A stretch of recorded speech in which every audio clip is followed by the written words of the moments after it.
आज़ाद view YouTube channel में भलीकार ऐं आहियां मुख्तियार जरवार। साथियों, हिन वीडियो में असां तव्हां खां पुछंदासीं कॉमन सेंस ऐं जनरल नॉलेज जा दिलचस्प सवाल। हर सवाल खां पोइ जवाब ॾियण जे लाइ तव्हां वटि हूंदो 10 सेकंड जो टाइम। साथियों, इन ई दौरान जेकॾहिं तव्हांखे वधीक टाइम घुर्बल हुजे तव्हां वीडियो खे रोके सोचे पंहिंजो जवाब कमेंट करे सघो था। त ॿुधायो त उहो कहिड़ो हिलाल जानदार आहे जेको बग़ैर ज़िबा करण जे असां खाई सघूं था।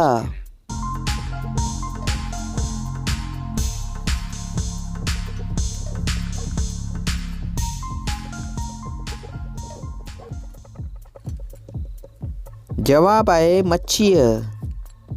साथियों, ॿुधायो त अव्हां वटि उहा कहिड़ी शइ आहे जेका सभ खां वधीक तेज़ रफ़्तार आहे।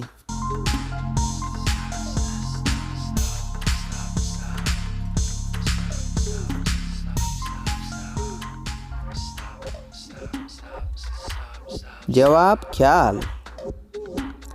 साथियों, ॿुधायो त उहा कहिड़ी शइ आहे जेका जेकॾहिं हिकु वञे त ॿी बि हली वेंदी आहे।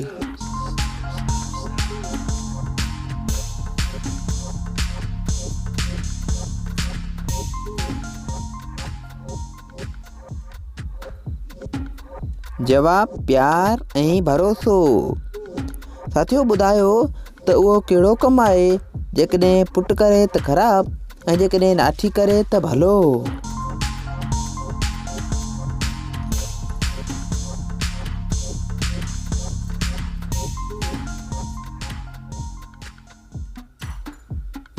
जवाब ज़ाल जी ख़िदमत।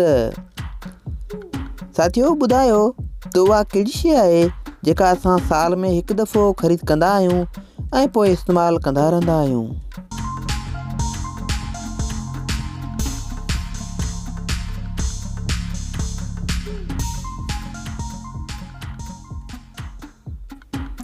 जवाब कैलेंडर। साथियों, ॿुधायो त दुनिया में सभ खां वधीक केला कहिड़े मुल्क में हूंदा आहिनि।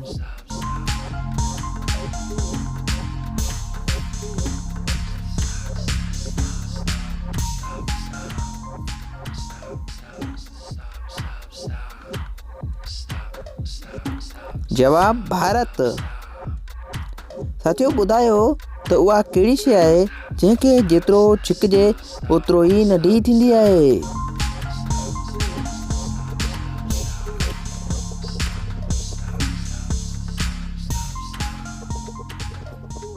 जवाब आहे सिगरेट या पन जी बीड़ी।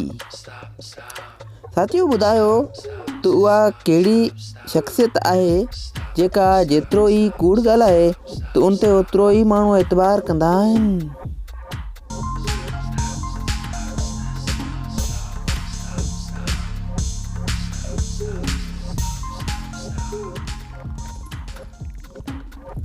जवाब सियासतदान। साथियों, तव्हां केतिरनि सवालनि जा जवाब ॾिना। हीअ वीडियो तव्हांखे कीअं लॻी? पंहिंजी क़ीमती राय जो इज़हार कमेंट में कंदा। दुआउनि में यादि रखंदा।